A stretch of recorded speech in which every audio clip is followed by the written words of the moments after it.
There was something strange about my new house on Elm Street.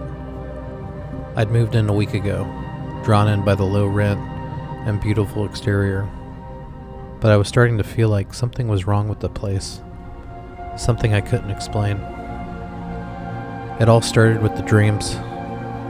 Every night, I'd find myself in the same place. A long, dimly lit hallway lined with doors. Each door was slightly open, and behind them, faint sounds of a kid's song echoed. 1, 2, Freddy's coming for you. At the end of the hallway stood a figure, tall and still, blended in with the shadow at the very end of the hallway. The only thing I could see were the whites of his eyes in the darkness looking right at me. He would suddenly start chasing me. I tried to run away from him.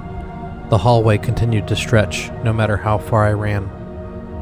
I would wake up gasping just before the man swung at me with his claw hand. I brushed the nightmares off as moving stress. New places had their quirks, right? But when I mentioned the dreams to my neighbor, her face turned pale. "You're staying in that house?" she asked, her voice dropping to a whisper. "What's wrong with it?" I asked, forcing a laugh. She hesitated, then said, "It's nothing. Just old rumors." She wouldn't meet my eyes after that, like she knew something that I should know, and she wasn't telling me. That night, I tried to stay awake. Coffee, TV, and pacing the creaky hardwood floor. Anything to avoid the hallway. But sleep always found me. The hallway was darker this time. The whispers were louder, more insistent. The figure was faster this time. I really felt like he was trying to kill me, and I felt like I could have actually died. I woke up covered in sweat. The clock read 3:15, but I wasn't alone. There was a sound, a faint scratching sound. It was coming from inside the house. I grabbed my phone and crept into the hallway. The metal scraping sound grew louder, which led me to the basement door. I'd barely touched the handle when the scratching stopped suddenly. Silence swallowed the house.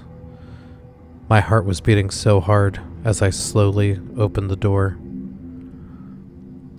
The basement stairs disappeared into darkness, but at the bottom, I saw it, a faint glow, like a flickering candlelight. I walked down the stairs very cautiously.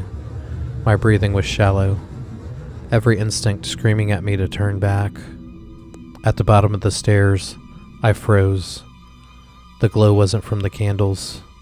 It was from carvings of human faces in the walls, hundreds of them. Names etched below their faces, the faces glowing faintly as if it were alive. And that's when I saw him.